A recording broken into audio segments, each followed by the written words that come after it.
Stranger Things Season 1, but in 2000. Starting in November 2004, we see a scientist running from something. But then importantly, we cut to our main kids, Dustin, Mike, Will, and Lucas, who are at a computer lab at school playing World of Warcraft, their favorite game. Their teacher is allowing them to play after school hours. We see them battling Naga. As the lights start flickering and their connection fails, Will gets killed in-game, so Mr. Clark sends them home. Mike's sister, Nancy, was supposed to pick them up, but she's busy talking to her boyfriend on MySpace. There's something wrong with your sister. What are you talking about? She's got a stick up her butt. Yeah, it's because she's been dating that douchebag Steve Harrington. Yep. So they get their skateboards and those little light things they put on backpacks. But then Will's by himself, his light starts flickering, and he sees a thing. And hints to the kid that he knows not to just keep riding on his board on rough terrain. He just books it to his house and locks the doors. And when his mom and brother aren't answering, he tries calling them. But then something unlocks the door, so he runs to the shed and gets a gun. Unfortunately, the monster can teleport. Next morning, Will's mom, Joyce, played by Winona Ryder, and brother Jonathan don't know where he's at. This is Nancy's friend Barb and her boyfriend Steve and his hair. Police Chief Hopper is done with everything, even before the morning report. Checking Mirkwood, and they find his castle and board, but not him. It's also nearby the lab. This is Brenner, and the lab's experimenting on an alternate universe. This runaway kid is 11, who steals food from a diner owned by a surprisingly reasonable man, who calls child protectives, but the government's listening in and heads there, taking the guy out, but 11 escapes. The boys were told to stay home, but they went to go look for Will and found 11 instead. Mike lets her stay at his place in the basement, kind of like E.T., because the special edition came out in 2002. And Joyce thinks she hears Mike on the phone, but that pulse line burn. The teens are going to have a bomb.com party, but Jonathan's not invited because he's kind of weird, but Nancy thinks he's cool. He's always filming stuff with his camera, he's artistic. So after hanging missing posters, he cuts class to remember that time him and Will were listening to Incubus. Whatever tomorrow brings, I'll be there, with open arms and open eyes. Plus Jonathan's other cool band recommendations and Final Destination poster. He cut class to see his dad because he thinks Will might be there, but he isn't. Mike also cut class to show off his stuff to 11, like his giant TV, or his Yoda. But apparently she does know who Will is. So the other guys get brought up to speed, and find out that 11 has force abilities that give her a bloody nose. They teach 11 about friendship, so she teaches them that Will is in the Outlands, getting chased by a Naga. The adults are investigating, and signs point to the lab. Jonathan returns and starts filming around Mirkwood like the Blair Witch. The rest of the teens are partying. Barb accidentally cuts herself trying to shotgun a beer, as the rest of the teens play grab ass in a pool set to milkshake. Jonathan's there filming it all because he's lonely and wants to be a part of something. There's also a joke about how found footage, which was a big deal at the time, like the cameraman has to just film everything, even if it doesn't make any sense. Joyce has finally got a cell phone, but every time she hears Will, they keep burning out, so she's got a big pile of them. But the house lights start flickering, and we hear Drive by Incubus again. But then there's also a monster in the wall. The teens pair up to bang, but Jonathan sees something jump out of the water and grab Barb, who's bleeding pretty bad, taking her into the Outlands. Later, Jonathan thinks Joyce is kind of losing it, and Nancy's missing Barb in a scene that's directly mirrored from Scream. A bit of a Nancy, Steve is Sydney and Billy kind of thing. That's called red herring. Levin's left alone to explore the house, like the blinds on the door, or the 2000s trend of having a tanning bed, using it twice, and now it's a very inconvenient, very expensive table. And flickers through the wonders of satellite TV until she sees a Coke ad, which causes her to remember when she was meant to crush a Coke can with her powers in the lab. Brenner, or Papa, is excited about it. 11 doesn't want to hurt a bunny, but 2 G-men are fine. The cops are investigating, and they're pretty certain the lab's full of bullshit, so they go to the library computer and find out that Brenner was involved in a kidnapping charge, linking the Waco and the Patriot Act. Meanwhile, Joyce has strung Christmas lights all over the house, so Mike and Nancy's mom, Karen, visits and thinks she's crazy. Her third kid, Holly, follows the blinking lights into a scene that's meant to somewhat resemble Owl City's Firefly, and a kind of knockoff version plays because the song wouldn't have came out yet. But she's scared away by the wall monster, as Steve and friends have found out about Jonathan and break his camera, and called him an emo freak. Nancy feels bad about this, so explores Mirkwood and sees a thing, which makes her actually want to talk to her mom. As Joyce has made the iconic Christmas light text feature, but Will says the monster is broken through the other side, but also a Will-shaped body is found in the quarry. The boys see this and are upset. Set to Heroes by David Bowie. Joyce isn't really digging this chili and thinks there's something in it. Hopper thinks this is the same kind of delusional guilt that he felt after his daughter, but the lady also says the normal coroner wasn't even here. Also, 11's finally gotten the right frequency to call Will, so everyone groups up and Dustin suggests they use the computer lab to get a good connection, but that would also mean they have to get 11 to dress like E.T. As Nancy says her side of the story, and she has also repaired Jonathan's camera and found that there was something going after Barb, and they might kind of like each other. The kids are having an easy streak until they're sent to the assembly for Will, which has some bullies chuckling about how gay he was, but 11 puts them in their place. So trying to get the dial up to Will only makes her remember that time that she had to use her powers to find a terrorist. And Will's in the speaker. And also behind a gooey wall thing in the house. Joyce tries cutting it down, but only ends up with a new window. And a computer fire. Hopper's back on the investigation, and with some American negotiation, he's able to find out that he's getting watched, and Will's body's a pillow. He sneaks into the lab laughably easily with very little resistance, as the boys are trying to understand the Outlands from their knowledge of Warcraft 3, the dark, magically, demonically destroyed remnant of their world. Hopper sneaks past the strobe light and he wakes up on a bender, but that doesn't seem right, and he finds out that he's been bugged. At Will's funeral, Jonathan realizes there's been a pattern, so let's go fishing. No time for Steve's cover of One More Time by Daft Punk. As the kids talk Carl Sagan of their teacher and says if they have to go through another dimension, they need a lot of power. Joyce kicks her ex out and invites Hopper in. The kids' compasses aren't working because of power, and 11 screwing with them because she doesn't want to go back to the lab, remembering that time she kept spying on people for the government. Lucas is upset and we get a break-in of the Fellowship. As the teens are still walking around Mirkwood, going into a tree, and Nancy goes into the Outlands, and we finally get our first good look at the Naga. She drops her phone, but Jonathan is able to pull her out. As the dark portal closes, the two have a sleepover. Steve was unable to text her, so he drops by just to see them, which he takes poorly. But instead of going to watch Blade Trinity, Steve uses the will card, which causes Jonathan to beat the shit out of him, and gets arrested. As the adults have found out a big kid kidnapping ring, they try getting a hold of the mom from the Brenner kidnapping charge, but she ain't all there, and her sister says she's been kind of out of it, and she thinks that her daughter has special powers or something. Speaking of, the other kids are getting harassed and going quarry jumping, but 11 saves them. Also, 11 touched the Naga, which opened a dark portal. Hugs. Everyone meets back up to E.T. away from the government. I guess that concussion Jonathan gave Steve was actually a good thing because the writers realized the actor's really cool, so he ditches his friends and goes on his redemption arc. As the adults pick up the teens, inconveniently, one of the bullies are there who knows where 11 is. Unfortunately, the feds caught up. Honey, we have to trust them, okay? This is our government. They're on our side. So all the kids end up meeting up with the other main characters. They call Mr. Clark, who's having a date explaining the special effects to Saw. And they need his help creating a sensory deprivation machine with the tanning bed.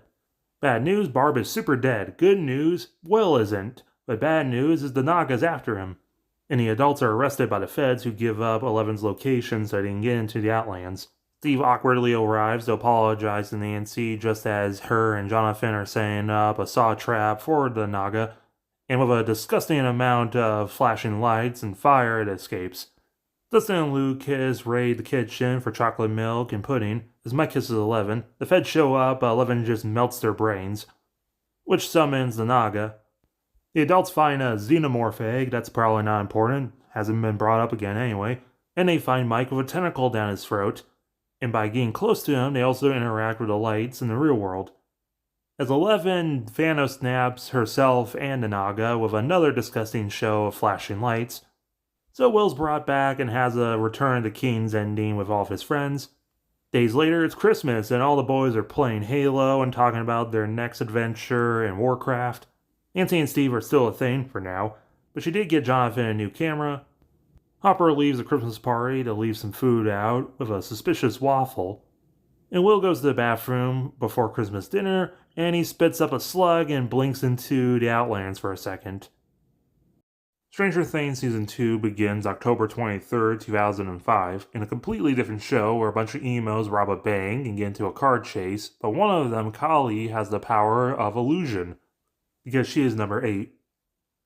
Back in Stranger Things, we meet the kids at the arcade, where Dustin and Lucas are playing Sandstorm and DDR. But they also realize that Dustin no longer has the high score in Crazy Taxi, someone named Mad Max does. Also, Will keeps blinking into the Outlands, and everyone thinks he's a zombie, so he definitely wants to make a Forsaken character in World of Warcraft. And speaking of, they're talking about brains in class, and we have a new kid, Max. She gets dropped off to school, sent to Across the Sea by Weezer by her stepbro is Billy, played by Jason from the 2016 Power Rangers movie, and the girls at school think he's fine and digging his style, especially those bedazzled pants. The guys realize that Max is Mad Max, and she's also a skater, but she thinks they're creeps. But Dustin and Luke are kind of thinking she's fine. Then we get a very 2005 montage, and our first real screw-up because the song is Danny California by the Red Hot Chili Peppers, which came out in 2006. Either way, with Joyce, we meet her new boyfriend, Bob, played by the legend himself, Sean Astin. The other adults take Will to the lab to see if he's fine, and Owens looks him over. He says to trust him, but he's also played by Burke from Alien, so you should know not to trust him, that the government is totally not spying on him, just like how they're totally not experimenting with the Outlands.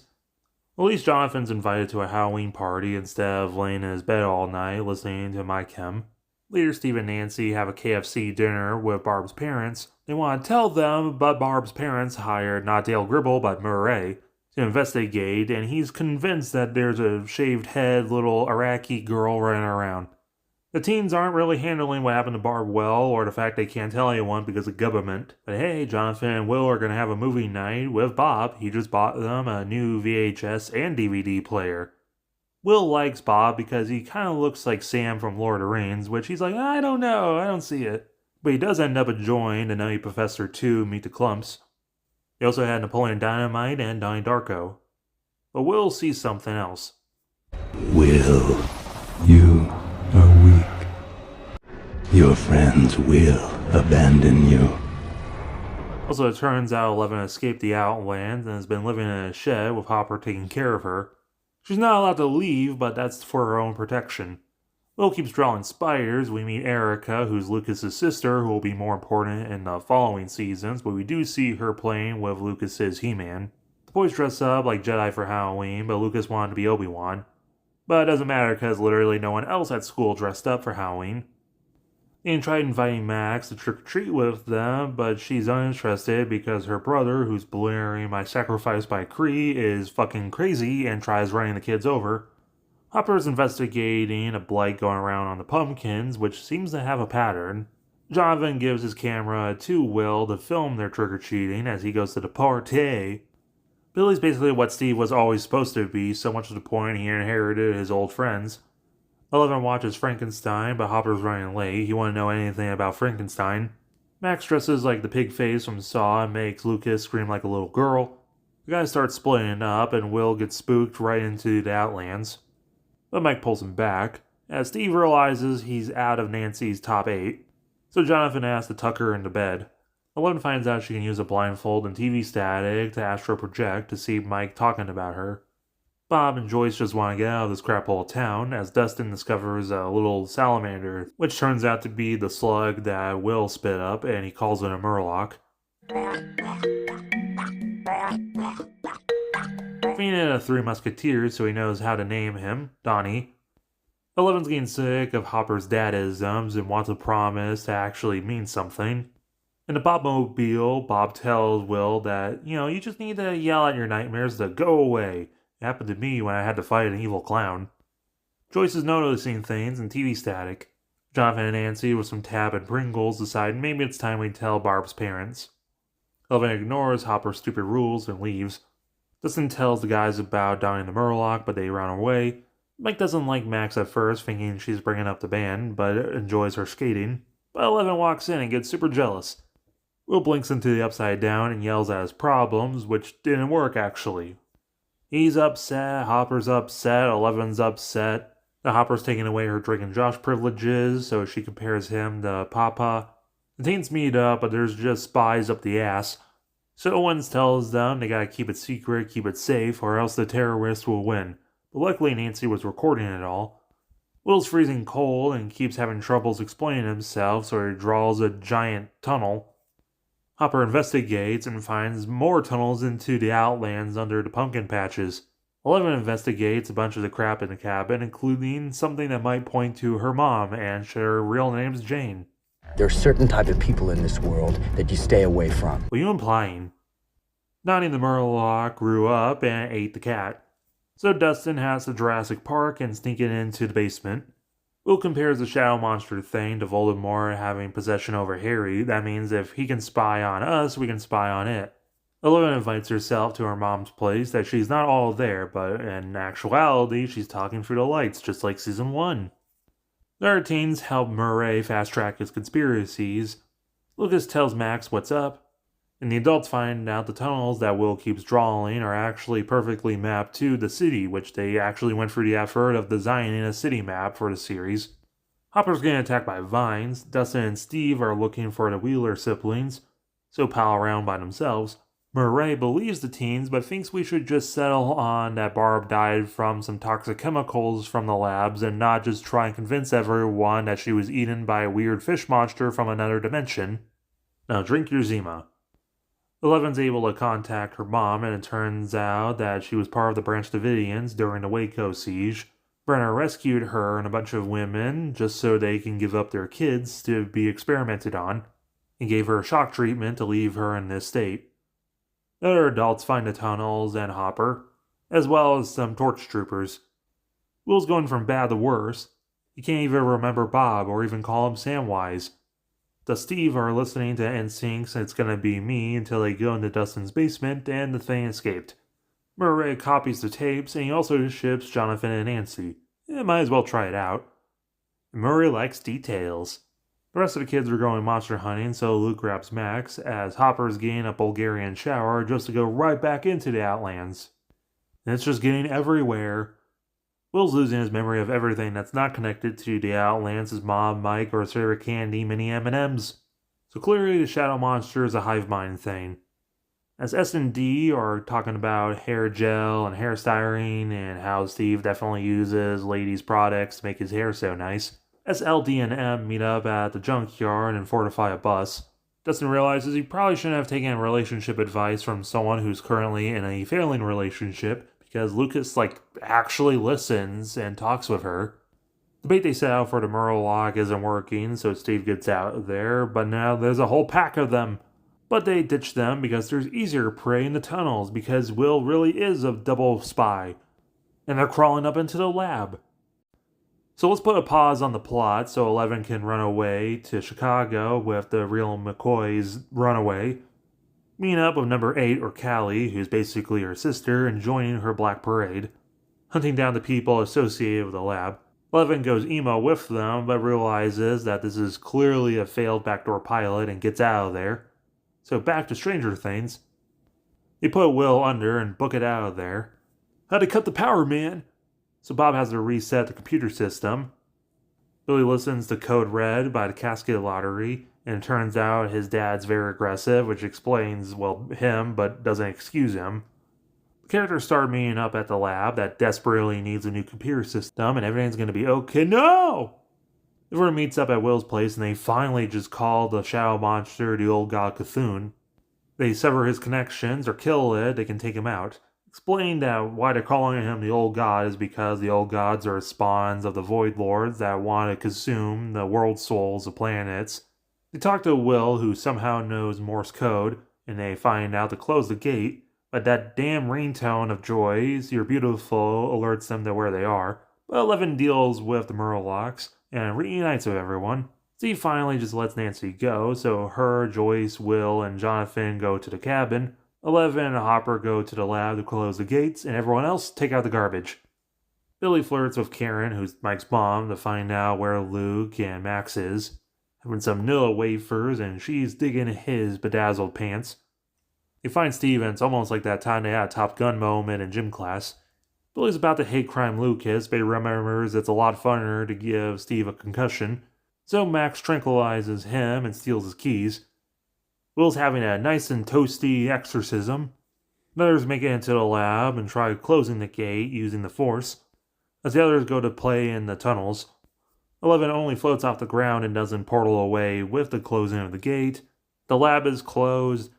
11's name is now Jane, but we'll still probably call her 11 because it's more iconic, and also Hopper's adopting her. Billy's mouth is now closed because he's addicted to tranquilizer and allows Max to go to the school dance. Dustin got hair tips from Steve and he's looking hella deadly as You're Beautiful starts playing and he strikes out twice. So Nancy will dance with him.